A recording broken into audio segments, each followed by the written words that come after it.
Merci à vous. À présent, c'est IPRA. Oui, merci Monsieur le Président.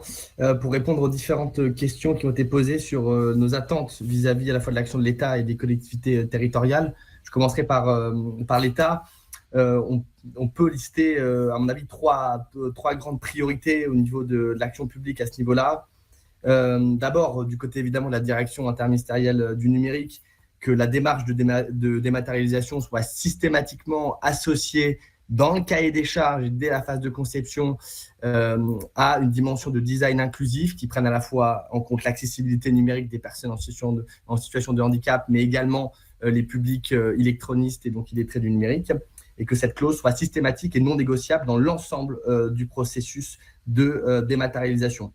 Deuxième chose, évidemment, la question d'un référentiel national d'évaluation de l'autonomie numérique, qui aujourd'hui fait cruellement défaut, ainsi que l'indique la recherche en la matière, devrait, à notre sens, être porté au niveau de l'État, de manière à ce que ce référentiel puisse être véritablement universel, sous la forme d'un appel d'offres, tout simplement, qui impliquerait évidemment une forte dimension d'ingénierie pédagogique.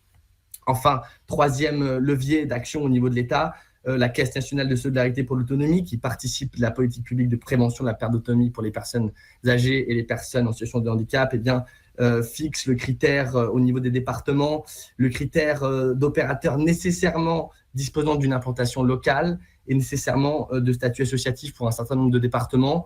Nous regrettons le fait que ces deux critères empêchent en réalité d'évaluer la qualité des projets sur la performance du service rendu en termes d'émancipation et se fie donc uniquement à la nature de la structure plutôt qu'à la qualité du service qui est rendu. Ces critères peuvent être modifiés par véhicule législatif.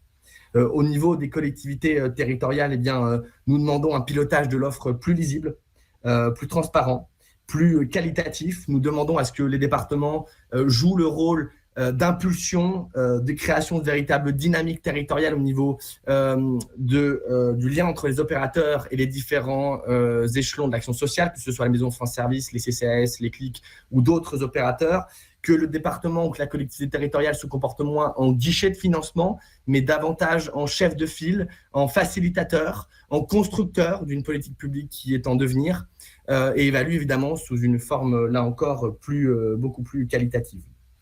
Je réponds également à la question de M. le sénateur qui parlait du manque de promotion des acteurs. Oui, c'est un sujet que l'on entend régulièrement sur la politique publique d'inclusion numérique. De l'autre, on peut citer le fait que les établissements publics numériques ont fait historiquement l'objet d'un déficit de fréquentation. On pouvait entendre Antoine Darodès, qui est l'actuel directeur de cabinet du secrétaire d'État au numérique, lorsqu'il était directeur de l'agence du numérique, lors de l'audition préparatoire à la stratégie nationale pour un numérique inclusif, dire qu'il y avait un problème de marketing de ces lieux. À mon sens et au sens d'IPRA, ce problème promotionnel vient du fait que l'on cherche à promouvoir davantage des lieux que des services rendus directement au public. Je pense qu'à cet égard, la promotion des services permettrait de faire connaître plus largement au grand public le type d'offre disponible. Enfin, dernier aspect, si vous me permettez, Monsieur le Président, pour répondre à Monsieur le rapporteur sur la question de l'équipement numérique. Simplement pour vous dire que l'ambition qui a été la nôtre au début de construire cet ordinateur à accès universel avec le soutien des pouvoirs publics vient de constat assez simple.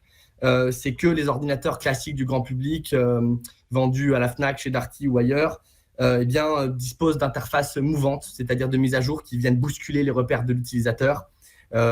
Certains et la plupart peuvent être infectés de virus.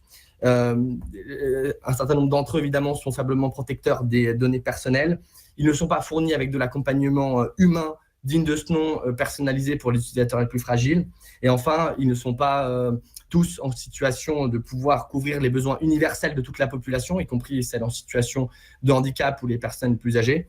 C'est pour répondre à ces différents déficits et constatés sur le marché que l'on a voulu construire un ordinateur protecteur de la vie privée, sans virus, dont l'interface est stable au cours du temps, fourni avec cet accompagnement humain, distanciel et personnalisé ou collectif pour créer des effets de communauté d'apprentissage autour du numérique, et enfin universel au sens où toutes les personnes en situation de handicap seraient susceptibles de s'en emparer sans limitation liée à la conception de l'outil.